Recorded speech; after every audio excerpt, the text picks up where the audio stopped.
What's going on, everybody? It is I, the voice of YouTube's Lord Frieza. I'm back with the second week of my Super Sunday Dragon Ball Super review, and again, I'm joined by Colty. Colty, would you like to say hello this week? Because last week you said no.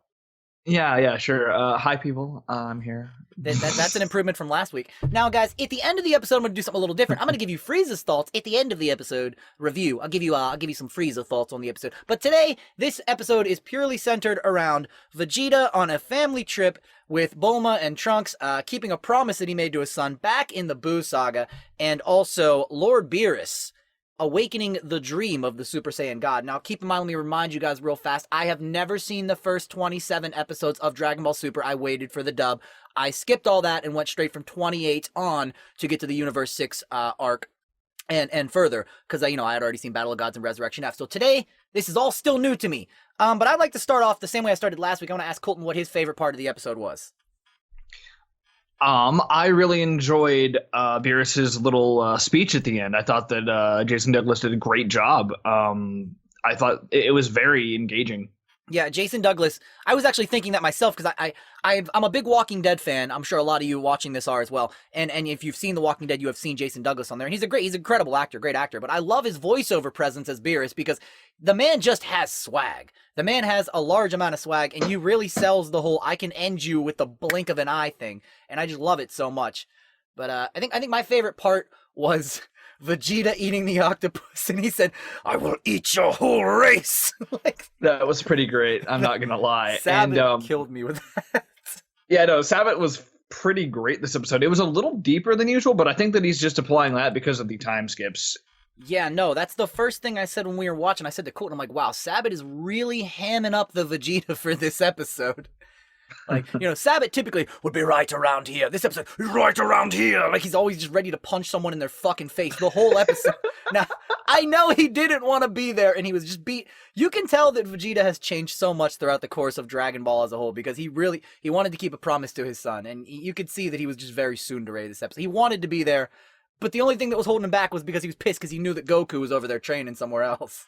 Yeah. I really liked that Dragon Ball Super paid homage to Z in that one. I feel like it adds a bit more of continuity between the two shows. Yeah, and you can tell that. And another thing that I really enjoy about about Super in general is it pays homage to the series as a whole. It does. There's so many callbacks, all the way back to Dragon Ball, all the way back to Z, even to early Z, to late Z. They're just really staying true to Toriyama's creation, and I love it so much. I mean, Toriyama's a big part of Super, obviously, but I just like where it's going. But to stay on topic of the episode, I think one of the finer points of the episode was getting to see Whis in action too, going to get Beerus some food.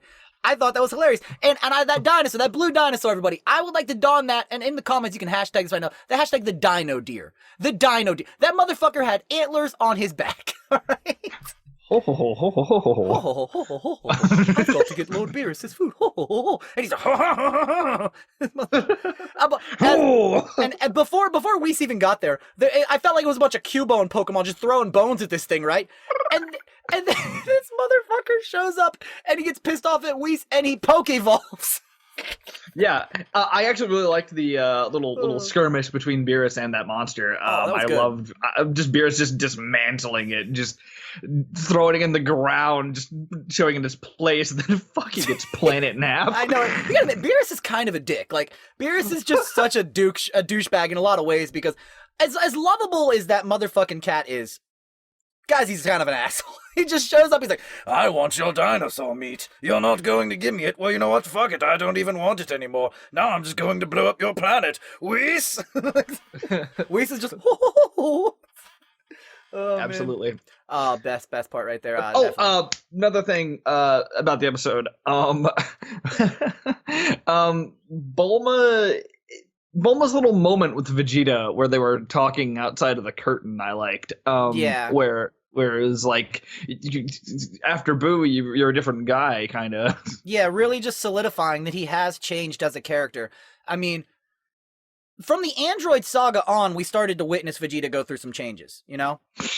I'm actually gonna say that Vegeta's characterization is very inconsistent. Actually, he goes through this development in the Frieza saga, then he just restarts in the Android saga, then goes through it again. I can't disagree with you there, because whenever I said that, I kind of wanted to retcon what I said, but I wanted to let you finish there.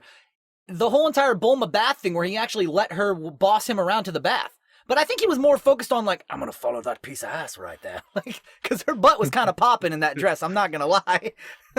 but yeah, no, that was good. Our start of the Android saga, just, he reverts. Yeah, you're right.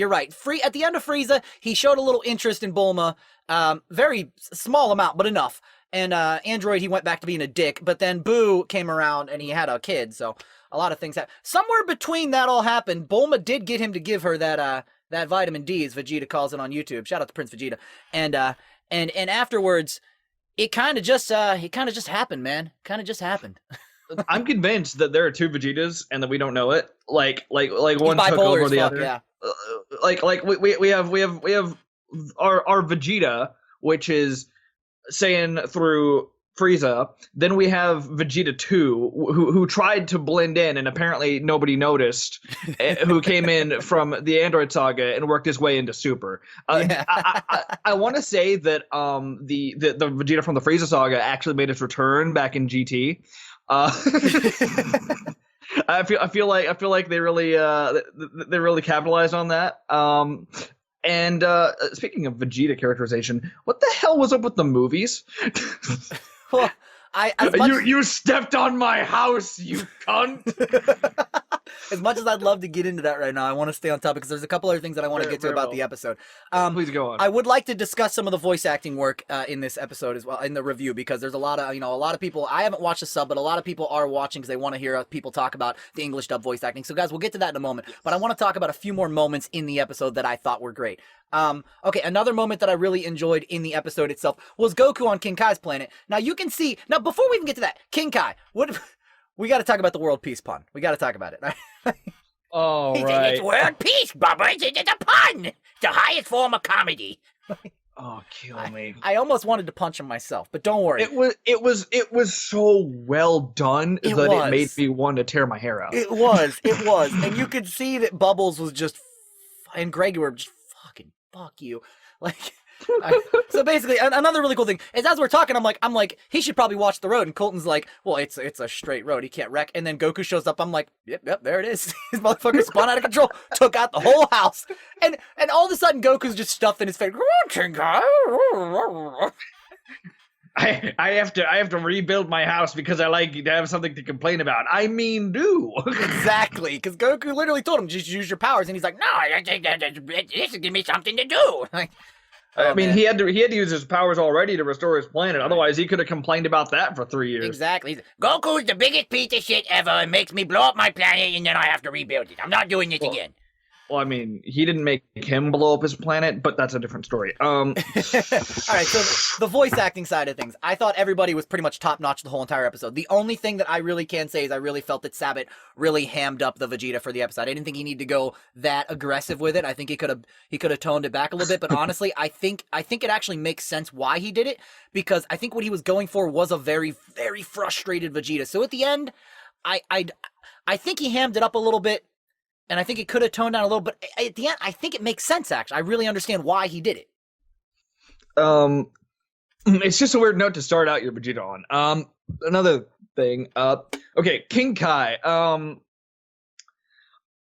It was fine, but coming off of the half-dead Japanese man, it was a breath of fresh air for me, because having someone that can fit the animation was a nice feeling.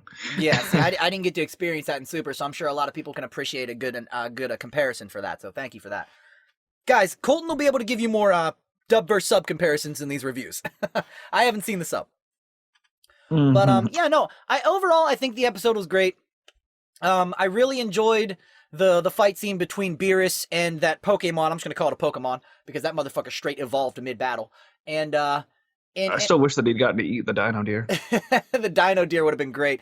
And one more thing I want to touch base on. I love how it took blowing a planet up for Lord Beerus to remember the Super Saiyan God. And we still have only seen, we've only really seen, like, what's the word that I'm looking for? Fuck, what is that word? A silhouette. We didn't get to see Goku. We just seen a silhouette of a Saiyan. We didn't, but it almost looked like you could kind of start to see Goku's hair, but they were too short.